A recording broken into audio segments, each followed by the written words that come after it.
As the 2020 season looms for Formula 1, teams are finalising seat fittings and car builds, waiting for testing to get underway with keen anticipation. The rule set essentially stays the same for 2020, so expect a degree of continuity and even a convergence of performance in some parts of the field. A super tight midfield pack has left a few teams wanting, and last year Ferrari trailed after a promising pre-season test. We fully expect Mercedes, under the technical leadership of James Allison, to be at the sharp end, but who else needs to make that next step? Let's look at the teams who had a tough 2019 and need to improve. Williams. It feels like we've done coverage of Williams' plight to death, and we have, but with good reason, and nobody likes to see a team with so much history slipping further and further down the grid. The team's course through the 2010s into where they are now is a long way from the halcyon days of the early 90s. Williams had endured incredible strife right from the start of 2019, with a lacklustre design which proved to be fundamentally off the pace from day one.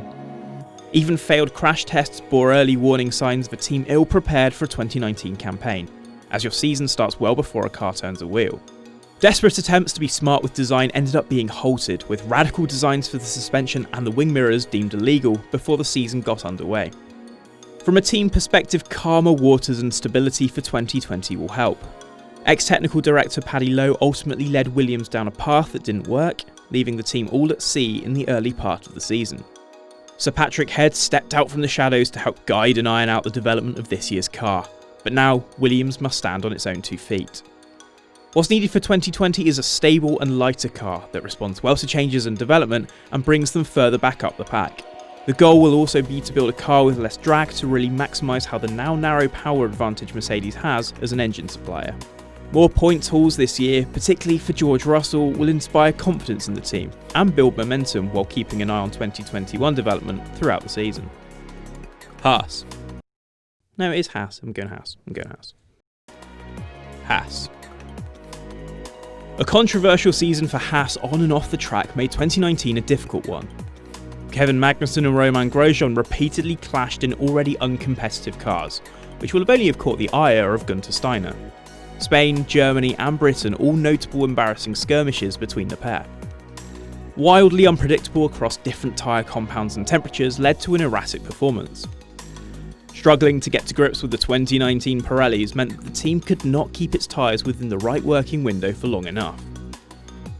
This wasn't so evident on the evidence of qualifying form, with the top 5 for Magnussen in Austria for example, but a lacklustre race pace allied to the tyres and overall top speed on occasion meant for a hugely disappointing 2019 season. Updates only seemed to exacerbate the problems, with a Spain upgrade package putting Haas on the wrong course, compounded with a further update at Hockenheim.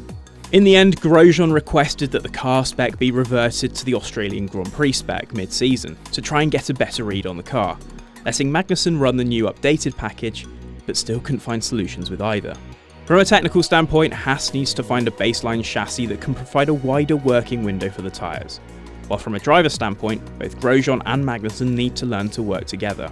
And from a commercial standpoint, lessons have been learned with a certain energy drink manufacturer. For Haas, things can only get better, for richer or for poorer. Ferrari. Ferrari carried through a competitive power unit from 2018 and sought to capitalise on that by showing strong pace in Barcelona testing. Ultimately, Ferrari underperformed in 2019 and didn't manage to deliver on that testing promise. In fact, you can pinpoint the moment Mercedes began to outshine the Scuderia, testing week 2, day 4, when Mercedes got it all dialed in and brought a secondary development to overhaul Ferrari. From that point onwards, Mercedes found their marginal gains bit by bit and race by race, whereas Ferrari's approach was to go all in on larger sweeping changes, in aero and under the skin. The update at the French Grand Prix laid the foundations for a new technical direction, and after the summer break, Ferrari's package finally began to deliver on its promise. However, the timing of technical directives published by the FIA over fuel flow legality concerns seemed to coincide with a halt to their chargeback after Singapore.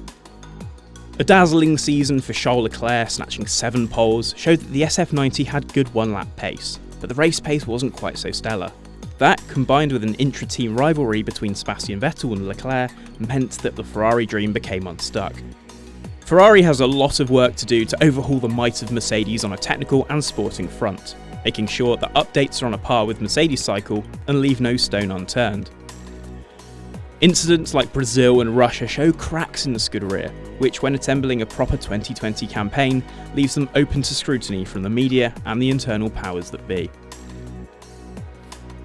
Renault started testing last year with a decent pace, but testing week 1 was blighted by a failing DRS flap which took out running for a short while.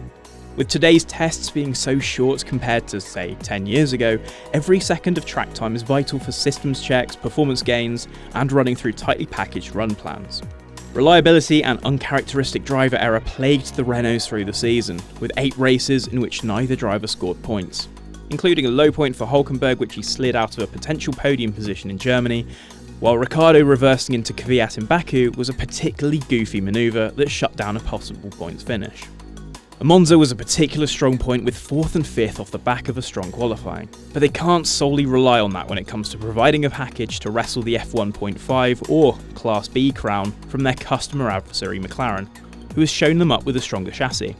Next year they lose that customer reference point, which only helps to provide a secondary data set and a secondary revenue stream.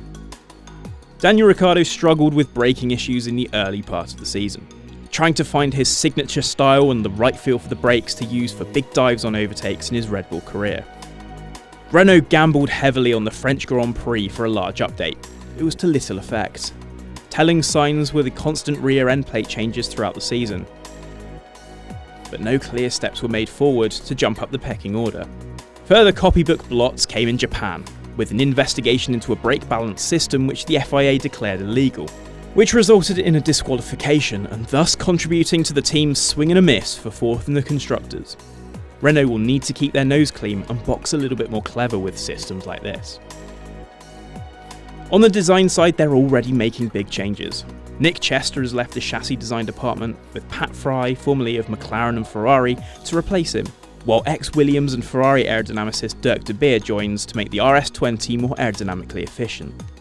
Patience will be waning and pressure will be put on Cyril Abiteboul to get this squad in order as a full works outfit, to deliver on the promise and potential that lured Daniel Ricciardo from Red Bull, else he'd be lured elsewhere for 2021.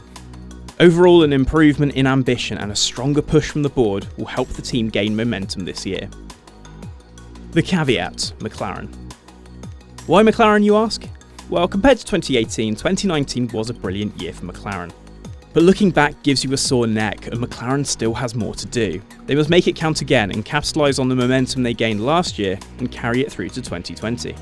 The partnership between Carlos Sainz Jr. and Lando Norris has worked brilliantly, and Andreas Seidl commands the squad well. The team seems refreshed after a low ebb, but there is still work to do. Reliability will still be a concern going forward with the Renault engines. Australia and Belgium for Sainz and Norris respectively hurt good chances for points. Perhaps the Mercedes power units can't come soon enough. A packed midfield always brews trouble in any race, and the pair of them must be mindful of their adversaries when possible. Sainz got a little bit punchy in Bahrain and China, as did Norris in Spain against Stroll, and in Japan with Alex Albon. A hydraulic failure in France bumped Norris from a potential 7th down to 10th on the road, and a blunderous error by the mechanics in Mexico with an improperly fitted wheel again took away a potential strong 7th.